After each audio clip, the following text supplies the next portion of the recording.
বিশ্বাস করুন, আল্লাহ যদি কাউকে কিয়ামতে হিসাবের জন্য ধরেন, জাহান্নাম ছাড়া কোনো উপায় নেই।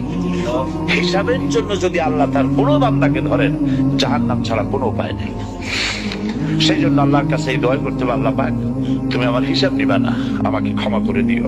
তুমি যদি কিয়ামতের দিন আমাকে প্রশ্ন করো যে যৌবন কাটাইছো কোন পথে, আমি তো জবাব দেওয়ার পথ রাখি নেই।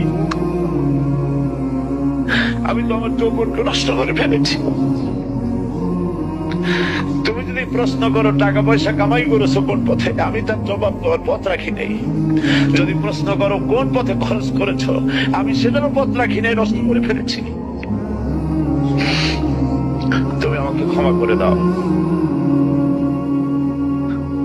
সেজন্য আল্লাহর কাছে দোয়া করতে হবে, রব্বানা আতিনা ফিদ দুনিয়া হাসানাতান ওয়া ফিল আখিরাতি হাসানাহ ওয়া কিনা আযাবান নার ওয়া আদখিল